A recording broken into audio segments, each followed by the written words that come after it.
Dr. Stone, episode 22, recap. Everybody does their villain face, and some mining happens. What did you like?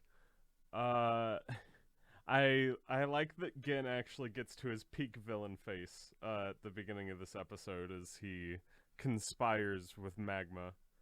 Um, I do like how the whole town's just kind of freaking out, but Senku understands that respect breeds more respect, and that he might have things to worry about with Magma, but he has no choice and he's got to take some muscles along with him just to make the plan work. And so he brings him, and he shows Magma that there's a bunch of awesome stuff that he can do with Magma's help.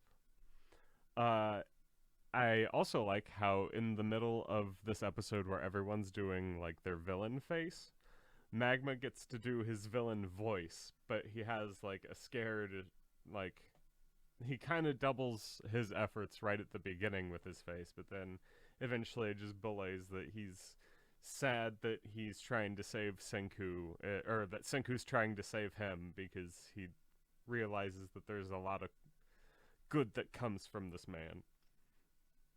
Um, but yeah, then when they're at the bottom and Senku tells Chrome how to make a not a fountain, a funnel.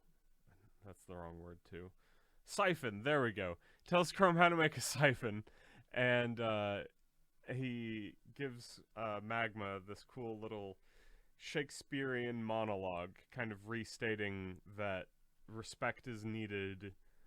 There are all sorts of people in the world, and a lot of people think that all of the smart people control all of the dumb people, and that's not true. It doesn't matter who the boss is.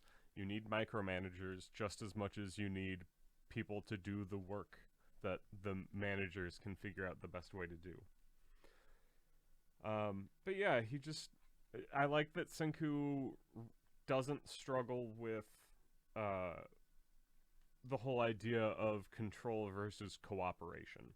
He realizes that cooperation and respect are way better than power and control, which it's one of those things where power and control, yeah, they might be really nice in the short term and it might feel good, but if you really want things to happen and to continue happening and for things to advance, then you have to care more about cooperating and finding out who's talented in what ways and finding a way for those talents to shine. Yeah, if after that you don't know what the big takeaway for this episode's going to be, then I don't think you've been watching my show very much because I repeat a lot of myself. But yeah, and I love how after that monologue, Senku's shivering and about to die, and uh, Magma's just like, "Alright, fine, I'll save you, but if you show me anything lame, I'm going to kill you." And I think that's a fantastic sentiment. Like, I recognize that you can make the most amazing, mind-blowing things that I would never imagine. And if you keep doing that, then obviously there's a lot of personal gain for me. And you know what? It's fine if I'm not the boss if my life just gets better, because the reason I wanted to be the boss is because I thought they had the best life. So once you stop making things, I'm probably going to come for that chieftainhood. But until then, just keep making everyone's lives better, and I'll follow you until I don't. But I'm going to give you forewarning about that, which I think is a very respectable thing. I'm excited to I'm excited for season 3 because spoilers. Okay, we'll get into that. I have actual spoilers to talk about for Doctor Stone. That never happens. So at first, this next bit was going to go into what did you not like.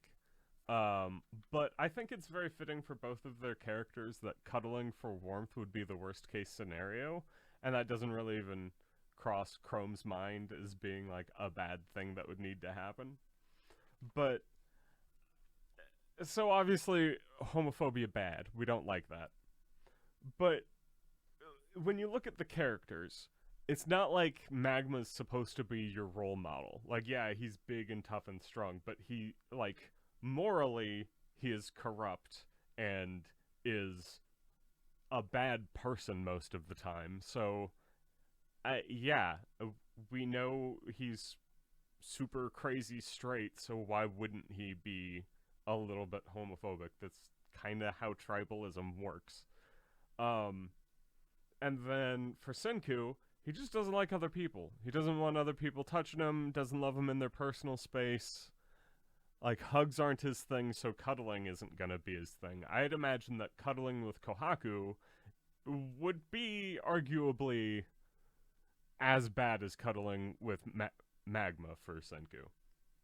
So, like I said, would have gone in my things you don't like, but honestly, based. You wrote your characters well. Don't let progressivism get in your way. Um, and then finally, I love the nice little heartwarming bit that Gen gets to have.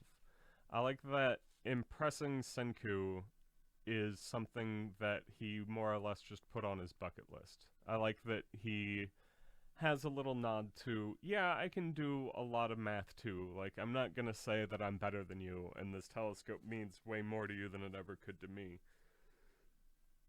But here's a birthday present. And then Senku, not even realizing that he had given out as much information as he could, or as he did, he gets to kind of smile and say, alright, you did your thing, that's pretty smart, but you also had to do my thing too. And that's neat that you're willing to share in with all of these crazy calculations that I've been doing. And I like the whole little ending about ever before I even met you, I've been very impressed by you, but you would say that that's cringy, so I don't really think I'm going to like. He says it without being like, I would say this to you, but I know you wouldn't appreciate it, which is a very, very good way of giving compliments to people who don't know how to take it. You give them an out. I've got one of my very best friends. I've known him since high school. His name is Chris Priest. And if you ever want to say something very heartfelt to him, you have to give him a way out to laugh at you. And I think that that's fine, because I like laughing at people too. And I think that's why Chris and I get along so well. But yeah, I like that I just like the little moment. It's too Gen is really good at sharing the sentiment of the old world with Senku. And I think that's really nice. I like that that's kind of his. I don't want to sound like a hippie, but that's his love language. Like, he's in a unique position to remind Senku what he's fighting for. And I enjoy that as just a character trait. So, good writing. All good, no bad. But spoilers. So, the one thing that I wanted to say was, Magma says that as soon as the Tsukasa guy is dead, he's gonna come for the chieftainhood of the village. And, this would be the big spoiler. Tsukasa's fucking dead. He's gone at the end of season 2. Like, we don't even know if he's, like, petrified or dead. It's. When I watched it, I just assumed that he died and didn't get saved in time. And even with the whole, like, petrification thing, we don't know if he's really saved, this, that, the other thing. I'm convinced Magma would be coming for the chieftainhood if his goals don't really change throughout the Stone War, which, I'm pretty sure they do. Magma definitely becomes more of a good guy throughout Season 2. And so, I'm interested to see if Magma turns back to his villain face to claim some women or something. Yeah, big takeaway. The thing that I said before. Cooperation and respect are better than power and control. Respect people, breeds more respect. And I guess that's where I'm just gonna call it. Pretty easy episode for today.